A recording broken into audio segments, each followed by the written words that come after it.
ওর ভাই ভাই আমি ফোন দিছি 7টার সময়, বাবা তুমি কই? মোবাইল চিপ নাই, মোবাইল করে না।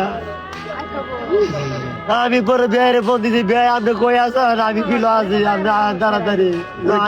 কেমনে খবর পেলেন? আমি মোবাইল করছি, মোবাইল তো না পাইছি, তখন বেড়ে ফোন দিছি, বে আপনি কই আছেন? যে আমি কিলো আছি। জেল কই? বলে আমি তো কইলাম না, তো বাড়ি যান, যাই কিনতে গেছে ফোন। আপনার মেয়ের জামাই? জি। আপনার মেয়ের জামাইয়ের সাথে কি কারোর সাথে কোনো শত্রু নেই? না বাবা, আমি এরকম কোনোই দিই না।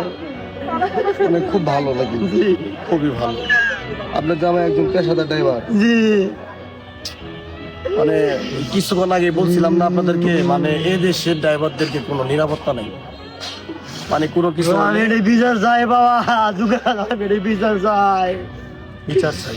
সুস্থ বিচার আমরা চাই। জানি না এরকম বিচার হবে ধরনের কিনা, কুকাম যেন আর কেউ কোনো কিন্তু দিন করে আমরা না। চাই যে এটা একটু ভালো করে একটু সুস্থ তদন্ত বিচার চাই করে আমি একটু এটা। খতিয়ে দেখার দরকার যে আপনার মেয়ে, আপনার যে মেয়ে, মানে এই অটোর উপরে আপনার মেয়ে সব কিছু চলে সঙ্গে চলে। অটো চালিয়ে তার পরিবারটা চালাইছিল, কিন্তু আজকে তার পরিবার কে চালাবে? মানে বিষয়টা বুঝেন একটু, আজকে পরিবারটা কে চালাবে? হ্যাঁ, আমরা যদি এদিকে একটু আসি। আসসালামু আলাইকুম। আপনার কিছু হয় না, ও তো মনে করেন যে আপনি যখন ওর উনির পরিবার দিয়ে কিন্তু, মানে উনি অটো চালিয়ে কিন্তু উনি পরিবারটা চালাইছেন, আজকে উনি পরিবার কে চালাবে?